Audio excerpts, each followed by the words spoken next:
Everybody. सो क्या आप लोग क्लैट एग्जाम की प्रिपरेशन कर रहे हो, जहां पे आपका ये सपना है कि आप देश के top law schools that is NLU से अपनी पढ़ाई जो है ये कंप्लीट करो। बट होता क्या है ना कि ये क्लैट एग्जाम जो है ये ट्वेल्थ एग्जाम के पहले हो जाती है। तो क्या ट्वेल्थ बोर्ड एग्जाम के मार्क्स मैटर करते हैं क्लैट के लिए?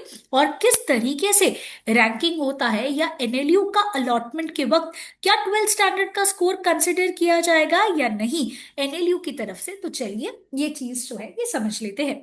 और जिन स्टूडेंट्स को नहीं पता है, एक बार उनके लिए मैं यहाँ पे टाइमलाइन ड्रॉ कर देती हूँ कि देखिए, आपका जो क्लैट एग्जाम है ये साल में एक ही बार होता है।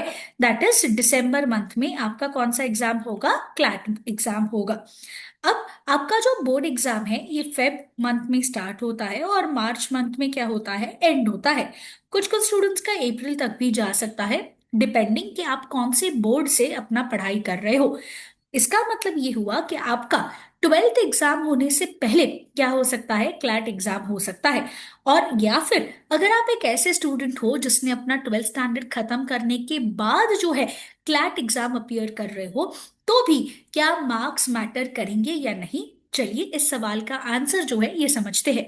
तो सबसे पहली बात गाइस, कि जब आप क्लैट एग्जाम की तैयारी करते हो तो आपको जो है यहाँ पे ये चीज ध्यान में रखनी है कि अगर आप एक ट्वेल्थ अपियरिंग स्टूडेंट हो या फिर एक ट्वेल्थ पास स्टूडेंट हो, आपका ट्वेल्थ का मार्क्स जो है आपके स्कोर या फिर आपके रैंक को अफेक्ट नहीं करता है।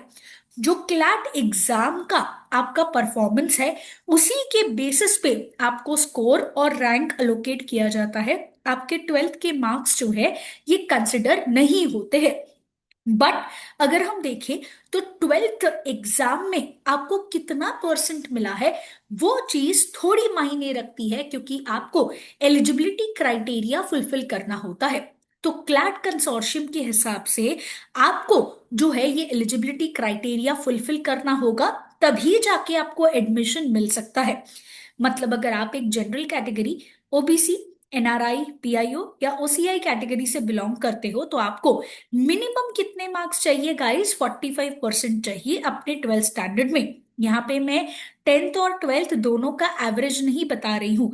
यहाँ पे मैं सिर्फ किसका बता रही हूँ, टेंथ का एवरेज जो है कंसिडर नहीं होगा। सिर्फ किसका कंसिडर होगा? ट्वेल्थ स्टैंडर्ड का ही। और अगर आप एक एससी या एसटी कैंडिडेट हो तो आपको मिनिमम ट्वेल्थ में कितना होना चाहिए? 40% जो है ये होना चाहिए। ये बेसिक एलिजिबिलिटी क्राइटेरिया हो जाता है। एंड अगर आप इसको मीट नहीं करते हो, भले ही आप क्लैट जो है ये क्यों ना अच्छे मार्क्स से क्लियर कर लो, आपको एडमिशन जो है ये नहीं मिलेगा। बहुत बार ऐसा होता है कि कुछ बच्चे जो है क्लैट एग्जाम की तैयारी बहुत अच्छे से करते हैं, क्लैट में टॉप 500 में भी आ जाते हैं। बट कुछ ऐसे स्टूडेंट्स कभी कभी होते हैं जिन्होंने ट्वेल्थ स्टैंडर्ड में ये मिनिमम एलिजिबिलिटी क्राइटेरिया फुलफिल नहीं किया, जिसकी वजह से अब हमेशा हमेशा के लिए वो लोग चांस जो है ये खो देते हैं एनएलयू में पढ़ाई करने का। बिकॉज रिमेंबर, ट्वेल्थ स्टैंडर्ड का एग्जाम एक ही बार होता है जीवन में। बट क्लैट एग्जाम जो है ये साल में हम बोल सकते हैं एक बार होती है। तो ये आपको डिफरेंस ध्यान में रखना है कि ऐसा कभी मत करिएगा कि आप लोग बैलेंस जो है ये नहीं बना रहे हो। अब क्या ट्वेल्थ के मार्क्स यूज होते हैं कहीं भी किसी भी पॉइंट पे? The answer is no. देखिए, आपका जो ट्वेल्थ का मार्क्स है ये क्लैट स्कोर कैलकुलेशन के लिए काम में नहीं आता है, ना ही रैंक जनरेशन के लिए काम में आता है, और ना ही रिजल्ट आने के बाद जो सीट एलोकेशन होता है उधर काम में आता है। आपको सिर्फ और सिर्फ ये मिनिमम एलिजिबिलिटी क्राइटेरिया जो है सिर्फ यही क्या करना है, फुलफिल करना है। तो ये चीज आप लोग ध्यान में रखेंगे। और ट्वेल्थ के मार्क्स कहाँ मैटर कर सकते हैं? मैटर तब करते हैं जब आपको प्रूफ देना होगा। रिमेंबर, आप जब तक ट्वेल्थ पास आउट नहीं हो तब तक आपका एनएलयू में एडमिशन नहीं होता है। भले ही आप एग्जाम दिसंबर में लिखो एंड क्लैट का, उसके बाद आपका ट्वेल्थ बोर्ड एग्जाम फेब और मार्च में होगा, रिजल्ट आते आते मई का महीना चला जाएगा। बट उसके बावजूद भी जब आप एनएलयू में एडमिशन लोगे तब आपका ट्वेल्थ स्टैंडर्ड का ये जो मिनिमम एलिजिबिलिटी क्राइटेरिया है ये फुलफिल होना चाहिए। रिमेंबर, जब तक आप ट्वेल्थ पास नहीं कर लेते हो उसी साल में जो आपको टारगेट दिया गया है, तब तक आपको प्रोविजनल एडमिशन ही मिलता है। प्रोविजनल एडमिशन मतलब कि टेम्पररी एडमिशन, जो फाइनल तभी होगा जब आप अपना ट्वेल्थ का मार्कशीट क्या करोगे, सबमिट करोगे। तो ये मिनिमम एलिजिबिलिटी क्राइटेरिया ही खाली आपको ध्यान में रखना है। तो एक टिप देती हूँ कि क्लैट की प्रिपरेशन जो है उस पर डेफिनेटली पूरे जोर शोर से काम कर लीजिए, बिकॉज देखिए क्लैट का ही स्कोर मैटर करता है। बट ट्वेल्थ के बोर्ड को इतना भी मत नेग्लेक्ट कर लेना कि आप मिनिमम एलिजिबिलिटी क्राइटेरिया फुलफिल ना कर पाओ।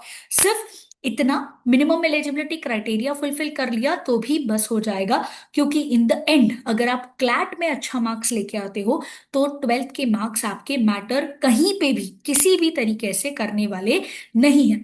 तो बिना कोई देरी से गाइस, अगर आप देश के टॉप लॉ स्कूल्स एनएलयू में पढ़ाई करना चाहते हो तो अपनी प्रिपरेशन जो है ये स्टार्ट कर दीजिए बीएडयू केयर के साथ, जहां पे हमारे ऑफलाइन कोचिंग सेंटर्स घाटकोपर और डोंबिवली में है। ये हमारे ब्रांच के एड्रेस है, यहाँ पे आके आप कंप्लीट डिटेल्स जान सकते हो, या फिर आप हमें इन नंबर पे कांटेक्ट कर सकते हो for more details. Stay tuned with B care. अगर आपने चैनल सब्सक्राइब नहीं किया है तो कर लीजिए, और ये वीडियो अपने फ्रेंड्स के साथ जरूर शेयर करिएगा।